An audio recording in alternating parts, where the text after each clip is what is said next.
In the standings, Lee are top on 32 points with Featherstone on 29 and York on 26, so it's spaced out a bit more there at the top now. Halifax and Batley both have 24 points with Barrow 6th on 21. Bradford on 18 and Sheffield on 14 make up the top 8. Sheffield are only in there on points difference as Widnes now have 14 points as well. Newcastle have 12, Whitehaven have 9, London are on to 7 points, bit of breathing space for them. Dewsbury on 4 and Workington on 2 are the bottom 2. Some bits of news as well. We talked about some Catalans players having to come back for Catalan recalling them.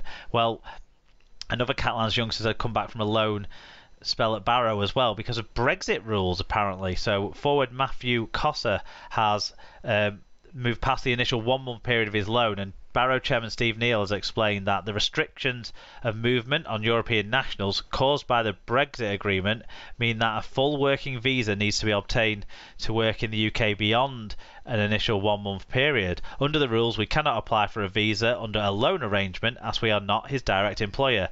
The visa route can also take time and is a costly process.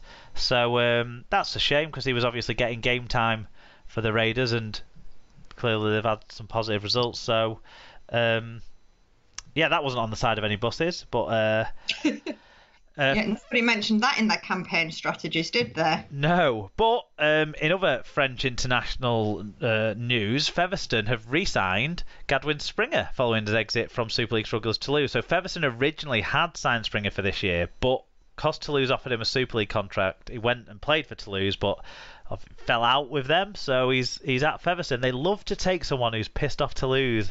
I don't know if it's something to do with them Toulouse beating Featherstone last year and tried to prove some sort of point here, but if you've pissed off the bosses at Toulouse, you get a contract at Featherstone, no questions asked. Yeah, and Gadwin Springer has to be the most un-French sounding French name. Yeah, there probably is a way to say it that makes it sound more French, but I'm from Lancashire, not France, so I probably couldn't do it justice. Former Barrow halfback Jamie Dallimore has been banned from all sports for 3 years after traces of a banned substance were found in a urine sample. The 33-year-old's out-of-competition sample in October 2021 returned a finding for the anabolic agent clenbuterol. Dallimore has said that a tablet taken whilst he was playing amateur football was the cause, and he described it as an act of utter stupidity. UK anti-doping reduced the ban by a year due to Dallimore's early admission and accepting the charges, and obviously calling himself stupid. Yeah. It always feels like it's players in Wales or Cumbria who get done for drugs bans. Yeah. Yeah. I'd agree with you there, although not exclusively. Not exclusively, of course, no. Shall we move to League One? Yeah, let's move to League One. It was round 13 there. So Cornwall, it finished Cornwall 24, Hunslet 36, North Wales 30, London Scholars 16, Keighley 86, West Wales 0, the Midlands 34, Rochdale 42, and Swinton 12, Doncaster 26. Yeah, in the standings, that means Keighley stay perfect at the top on 24 points, but then a bit of a congestion with Swinton, North Wales and Rochdale all on 18 points. That's the closest chasers to Keighley, and Doncaster in 5th on 16 points. Hunslet have 13, Oldham have 7, Midlands and Scholars both have 6, and Cornwall and West Wales both have 2 points. And in League One news, huge news really in League One actually, the Midlands Hurricanes have announced that joint owner and chief executive Alan Robinson will leave the club with immediate effect. The club's founder, Robinson, has agreed to an offer to sell his share of the League One club to Mike Lomas, meaning Lomas is now the 100% full shareholder of the club. I think Robinson's still going to be involved in the Coventry Bears Community Club that remains after the rebrand in the off-season, but big news really, because a real champion of Midlands Rugby League, Alan Robinson, and it's a big change for that club. Yeah, definitely. Interesting to see what happens next. He's put a lot of commitment into it over the years, so someone's going to have to, I guess, pick up some of that. So it's not going to be easy. It's never an easy job running these part-time clubs outside of the Heartlands areas. The job it takes to consistently get players to make up your squads and that sort of stuff. So you're right, it will be interesting to see how it progresses there. But Lomas has been a big part of the rebrand and funding that and stuff. So hopefully it shouldn't be too much of an issue for the Hurricanes. Rochdale Hornets have announced Wigan forward Ben O'Keefe has returned to the League One club on a 2-week loan deal. I think he scored a hat-trick as well in that game against the Midlands. So certainly scored some sort of tries. Okay, what about the NRL? What's happening on the other side of the world? Yeah, so it was round 16 and it finished Sea Eagles 36, the Storm 30, the Knights 38, the Titans 12. Dom Young scored a hat-trick in that game, didn't he, for the Knights? But Right. He was overshadowed by the player on the other wing, Edric Lee, who scored 5 tries. So, yeah. Oh, that's a shame. The Panthers 26, the Roosters 18.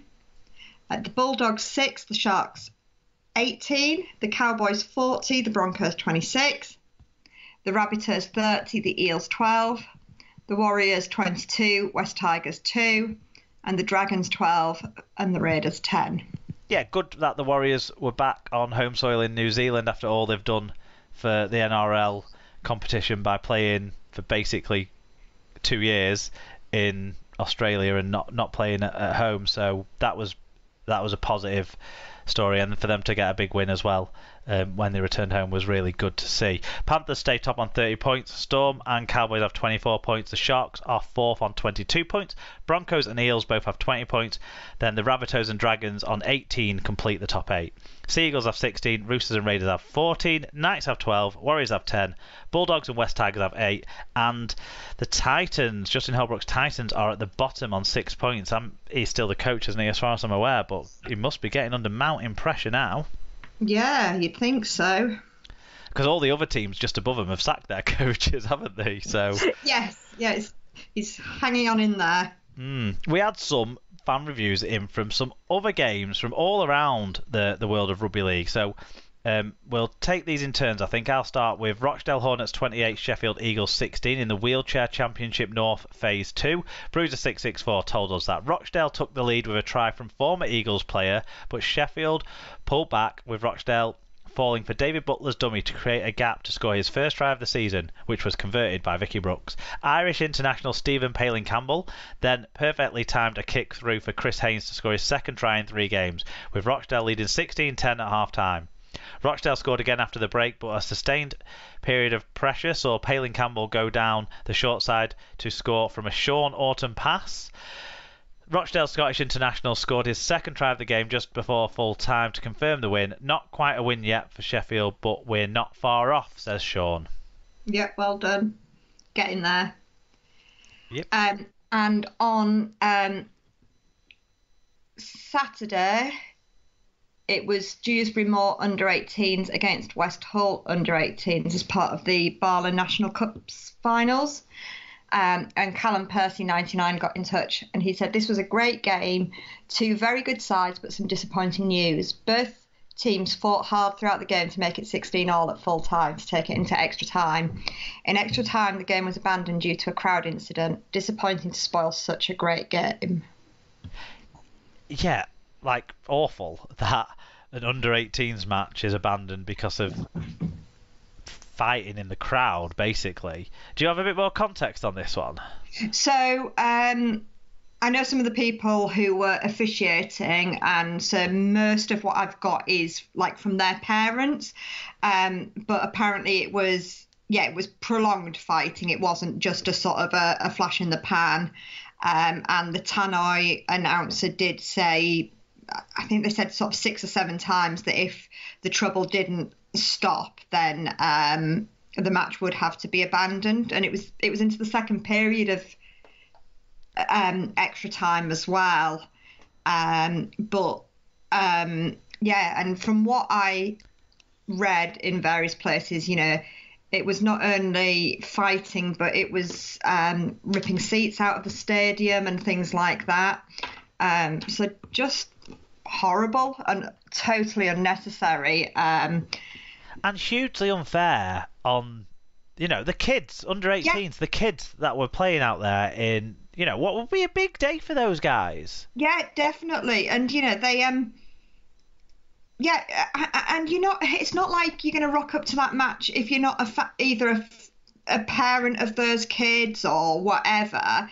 And you're prepared to ruin it for your children. Yeah.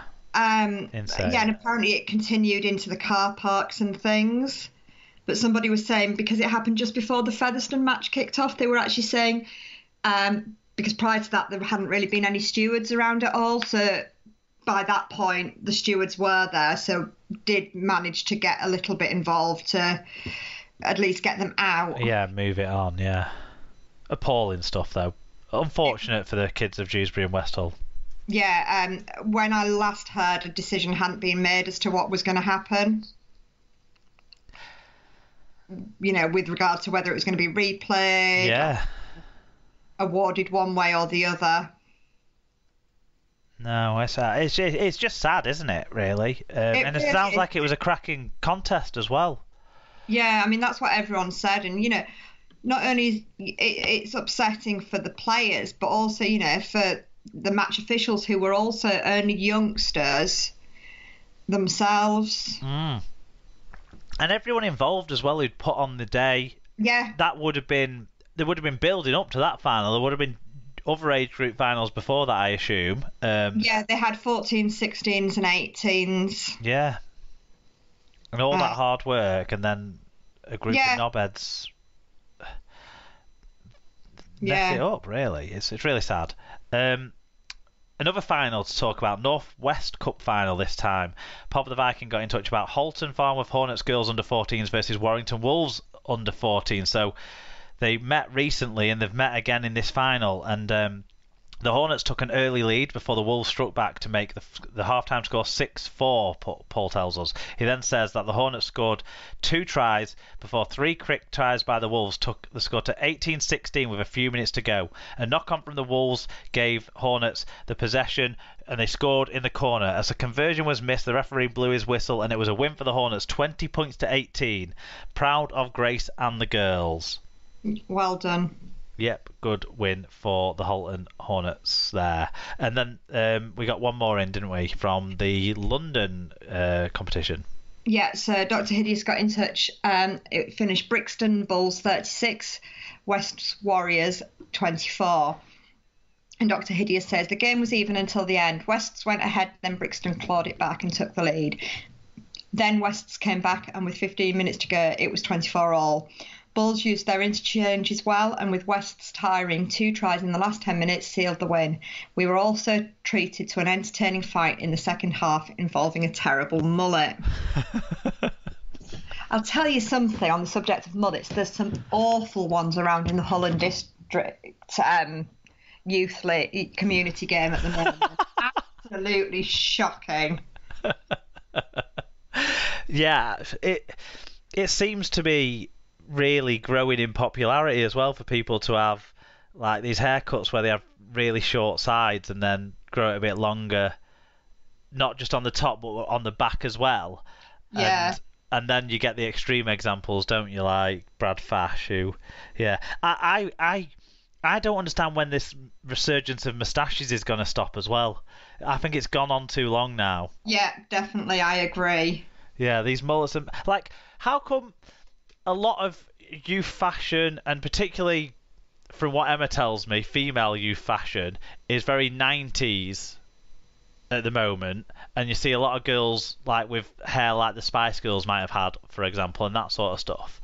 But men seem to be still stuck in the 80s with these mullets and taches. Yeah, it's not. Neither of them are good looks, I don't think, I'm afraid. No. Joshua did tell one of his teammates tonight at training that said teammate's dog had a better hairstyle than him. Which I thought was a classic. Ah, yeah. Brutal.